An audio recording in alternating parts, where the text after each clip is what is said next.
छतवा चढ़ाईला सब गुण गाईला हो। बाबा फुलवा छतवा चढ़ाईला सब गुण गाईला हो।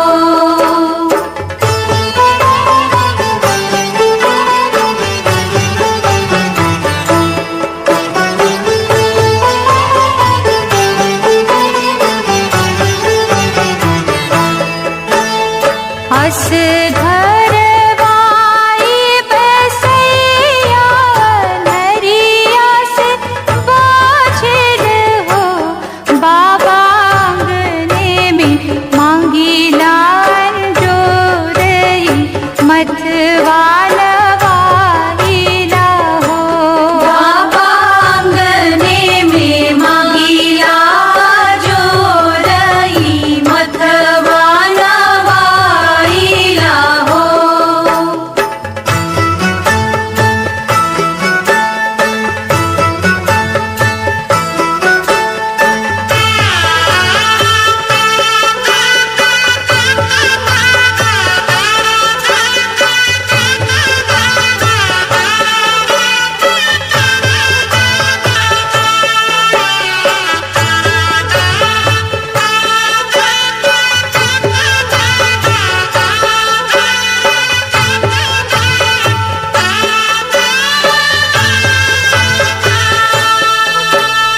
गज मोती चौका पुराईला अचरा बिछाईला हो। बाबा आंगने में फूलवा लागेला फलवा खाईला हो। बाबा आंगने में फुलवा लागेला फलवा खाईला हो।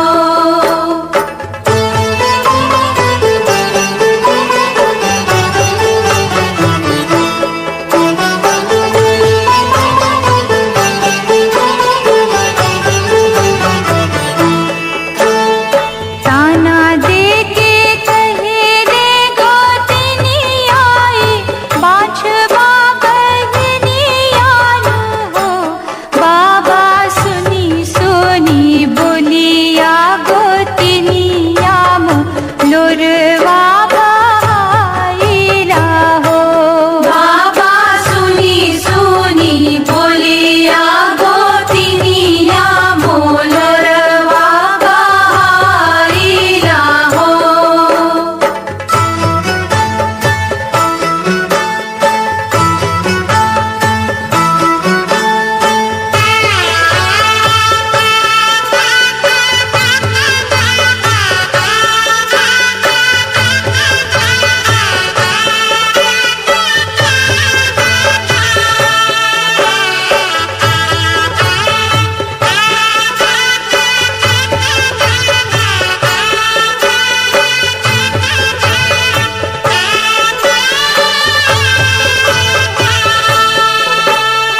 चुप रहो धीर धरो दुखियाना सुन रही कोकियानो हो।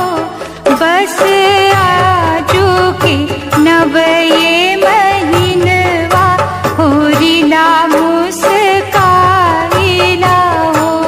बस आज के नवये महीनवा होरिला मुस्काईला हो।